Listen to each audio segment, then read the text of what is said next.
असंविधानिक बेकायदेशीर अशिक्षित माणसाची ही मागणी जरांगेंचा हट्टापायी आणि उपोषणाच्या दबावामुळे त्याच्यामध्ये हा सगळे सोयरे हा शब्द टाकण्यात आला की जरांगे म्हणजे सरकारचे सगळे सोयरे आरक्षणाची राख रांगोळी होणार आहे।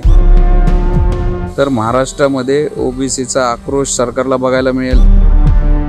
व मराठा समाज जर सामाजिक मागास आहे तर महाराष्ट्रामध्ये सामाजिक प्रगत कोण आहे?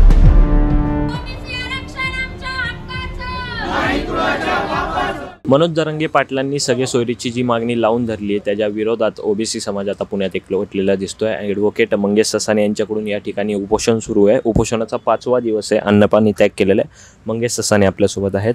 मंगेशजी, नेमक्या मागण्या काय आहेत? कारण एकीकडे मनोज जरांगे पाटील हट्टाला पेटलेले आहेत, सगळे सोयरीची अंमलबजावणी करा, मराठा समाजाला ओबीसी मधून प्रवर्गातून आरक्षण द्या। तुमच्या मागण्या नेमक्या काय? आमची पहिल्यापासूनची भूमिका एकच आहे की ज्या कोणत्या समाजाला आरक्षण पाहिजे असेल त्यांना त्यांचं न्याय हक्काने त्यांचं वेगळं देण्यात यावं। ओबीसीचं जे आरक्षण आहे ते अबाधित राहावं। मागच्या 2-3 महिन्यापूर्वी फडणवीस सरकारने SCBC ॲक्ट 2024 हा काढून 10% वेगळं आरक्षण मराठा समाजाला दिलेलं आहे।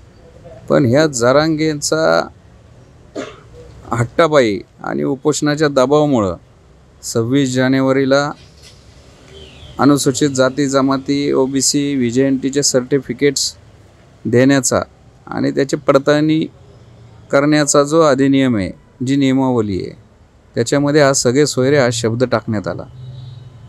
खरं म्हणलं तर कोणताही कायदा करताना त्याला अनेक बाबी त्याच्या तपासल्या गेल्या पाहिजेत। ते संविधानामध्ये बसतं का? ते कायद्याच्या कसोटीत टिकेल का? पण कुठंतरी एका आंदोलन परत फिरवायचं आहे म्हणून 26 जानेवारीच्या दिवशी रात्री 2-3 वाजता हे असे ढोबळमानाचे शब्द, सगळे सोयरे, गणगोत, सोयरीक, असे कायद्यात राज्य सरकार टाकायचं नियोजन करतं आहे। या अधिसूचनेला लाखो ओबीसींनी हरकत घेतलेली आहे। याच्यावर कोणत्याही प्रकारे सुनावणी नाही, त्याचा खुलासा केला नाही आणि आता परत हे जरांगेंनी उपोषण केलं आणि आता जरांगेंचं म्हणणं ऐकलं पाहिजे, कारण की जरांगे म्हणजे सरकारचे सगळे सोयरे आहेत असं सरकारचा भ्रम आहे। आणि मग कुठंतरी त्यांची ती असंविधानिक बेकायदेशीर अशिक्षित माणसाची ही मागणी राज्य सरकार पूर्ण करायला चाललं आहे, तसे शब्द देत आहे, तशा हालचाली चालू आहेत। आणि जर हा कायदा किंवा ही अधिसूचना कायद्यात रूपांतरित झाली तर OBC ST SCच्या आरक्षणाची राख रांगोळी होणार आहे। 2 ते 3 महिन्यामध्ये महाराष्ट्रामध्ये जातीच्या दाखल्यांचा सुळसुळाट होईल, काळा बाजार मांडला जाईल आणि यासाठी आम्ही इथं उपोषणाला बसलो आहे। खरं म्हणलं तर मी ॲडव्होकेट मंगेश ससाणे, मी कायद्याची लढाई लढतो, पण राज्य सरकारला कायदा कळत नाही, जनभावना कळत नाही। राज्य सरकार फक्त एका उपोषणकर्त्याला त्याचंच ऐकतंय, त्याच्या पुढं पाय घड्या घालतंय। म्हणून आम्ही पण आता म्हणलं चला तुम्हाला ज्या भाषेत समजते त्या भाषेत आम्ही उत्तर देतो। त्यामुळं आज 5वा दिवस आहे, आमरण उपोषणासाठी बसलेलो आहे।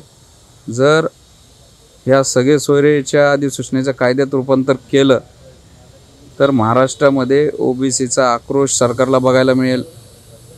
तिकडं जालन्यामध्ये मोठं उपोषण चालू आहे, इथं पुण्यामध्ये मी बसलो आहे, आता नवी मुंबई, कोकण, प्रत्येक ठिकाणी आता ही अशी जिल्ह्यात आणि तालुक्यामध्ये उपोषणं चालू होतील आणि जेवढी आंदोलनं उपोषणं चालू होतील तेवढाच असंतोष ओबीसींचा सरकारविरोधात वाढत जाईल।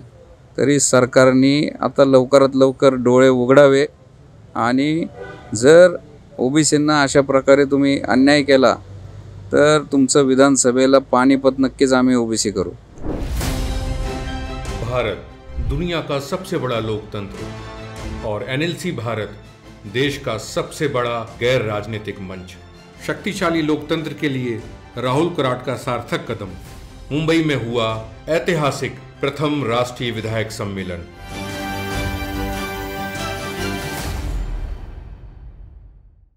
मंगेशजी, तुम्ही जसा उल्लेख केलात, अंतरवाली सराटीतही एक उपोषण चालू आहे.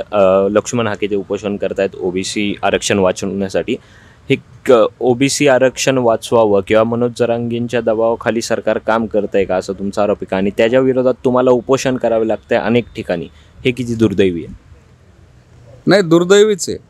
कारण की जी राज्यकर्ती जमात आहे, राज्यकर्ता समाज आहे, ज्यांचे 180 आमदार आहेत, CM आहेत, DCM आहेत, सहकार, दूध संघ, शिक्षण संस्था, हे सगळं मराठा समाजाच्याच गेल्या अनेक वर्षापासून ताब्यात आहे. तरी पण अजून मराठा समाज ओबीसीतनं मागणी करतोय. ओबीसी म्हणजे काय तर सामाजिक मागास. मग मराठा समाज जर सामाजिक मागास आहे तर महाराष्ट्रामध्ये सामाजिक प्रगत कोण आहे? आरक्षण म्हणजे एक संरक्षण दिलेलं असतं समान संधी मिळण्यासाठी. पण ज्यांच्यापासून संरक्षण आम्हाला घटनेनं दिलं आहे त्यांनाच तुम्ही आमच्यामध्ये येऊन बसवताय, ही अत्यंत दुर्दैवी बाब आहे. साळी, माळी, तेली, लोहार, सुतार, वडार, वैदू यांच्या ताटात तुम्हाला येऊन बसायचे. म्हणजे जिसकी लाठी उसकी भैंस असं महाराष्ट्रामध्ये चाललं आहे. महाराष्ट्राच्या तमाम 50-60% ओबीसींनी डोळे झाकून विश्वास ठेवला, तिथं जातपात बघितली नाही आणि या 288 आमदारांना निवडून दिलं. आणि तुम्ही आत्ता काय करताय तर जो मोठा भाऊ आपण म्हणतो किंवा जो राज्यकर्ता समाज आहे, सदन समाज आहे, ज्याच्याकडे राज्य सत्ता आहे, ते त्या सत्तेचा उपयोग करून त्यांनी खरं तर आम्हाला प्रवाहातनं बाहेर आणलं पाहिजे, प्रवाहातून वर आणलं पाहिजे. पण तुम्ही आम्हाला प्रवाहातून बाहेर ढकलायचा प्रयत्न करताय. कुठंतरी आमचा एखादा ग्रामपंचायत सदस्य, सरपंच, नगरसेवक, महापौर होतोय, जिल्हा परिषद अध्यक्ष होतोय आरक्षणामुळे. कुठंतरी आमची मुलं फौजदार होतात, ते ACP DCP होतात ते आरक्षणामुळं. कुठंतरी MBBS इंजिनियर होतात ते. तुम्हाला ते बघवत नाही आहे का? हे सगळं चाललं आहे हे फक्त राजकीय आरक्षण घालवण्यासाठी, राजकीय प्रतिनिधित्व घालवण्यासाठी. कारण की राजकारणात जर ओबीसींची टक्केवारी वाढली तर ओबीसी त्यांना त्यांच्या लोकसंख्येप्रमाणात सत्तेत सामील करून घेतील, निधी देतील.